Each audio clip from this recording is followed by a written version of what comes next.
Yeah, I'm Ryan Williams of websuasion. I do primarily SEO and AEO, answer engine optimization for AI search. And today, though, I want to talk about something that we all probably deal with, should be dealing with at least, and that's Google GA4, Google Analytics GA4 metric setup.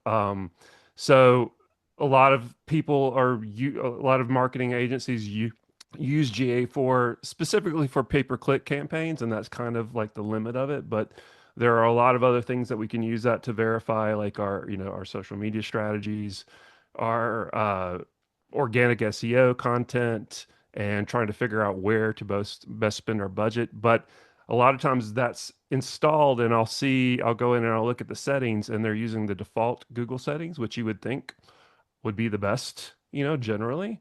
But most of the clients I work with, at least, are B2B, or they're clients that are consultants or something that to where they have like a longer distance between the first contact and the actual close on the sale. So there are some defaults that are in the data that you want to go in and change. So for instance, data retention, Google only saves 2 months by default. So that means if we're doing a campaign and we've got a company that may take 6 weeks, 6 months to close a deal, we're missing some of that data. We're dropping it on the floor after 2 months. So I extend that to 14 months for the year over year and seasonal analysis. So that's really, really important for like especially a seasonal business. The other one is session timeout. So a lot of times you might go when you're evaluating a couple of companies, you might pull up a couple of tabs and you have two or three companies up in your tabs that you're comparing. Then you go off and you have a meeting and you come back, and it could be even the next day or later in the same day that you're looking at and kind of going through the content a little more. If we don't change our settings from the default, it will time out while those tabs are open, and it'll treat those as multiple sessions. So we won't be able to track that user, not specific user, but track that as a data point for longer than that. So we want to up those to 4 to 8 hours. I usually try to do 8 hours on that. The next thing we want to do is make sure that we're not tracking ourselves as part of the successful data. So that would be all of our marketing team, all of our employees. We want to make sure we're basically blacklisting our own IEPs that we use. And especially this is important when you have a lot of remote workers. So you can get a lot of data that looks like you're doing really good in Sandy Springs and you're doing really good in certain areas when it might just be that you have an employee there that's actually going through and using the site. And then for specifically for people who do a lot of product oriented stuff, if you have a PayPal or Stripe cart, you want to make sure you exclude those data from as referrals from the Google Analytics data, because if you don't, all of a sudden all your referrals are going to look like they come from PayPal or Stripe when that's not where it's coming from. That's just where the payments are coming from. The next thing that's really, really important, though, that I often see misused or misunderstood is proper UTM usage.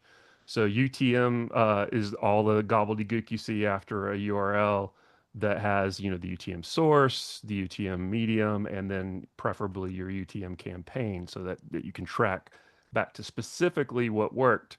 And a lot of times I'll see agencies use the refer as the same as the UTM source, and it's not the same thing. We can't really track it the same way.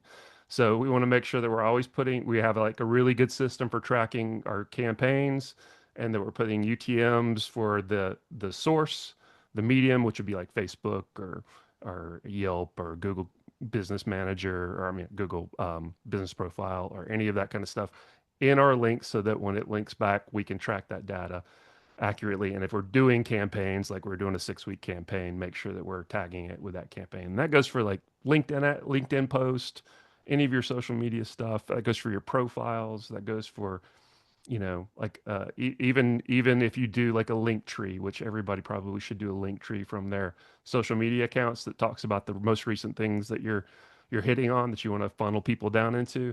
Those should all have UTM sources on it too, so we know where that's coming from.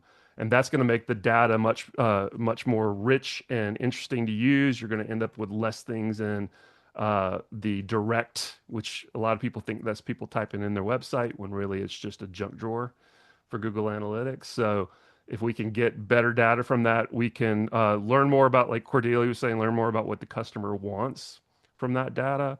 And then, like Kristen and Graham were saying, we can really get down to getting away from vanity metrics and get down to exactly what a real lead that's going to transition into a close is going to be. So that's my tip for today. And Brian,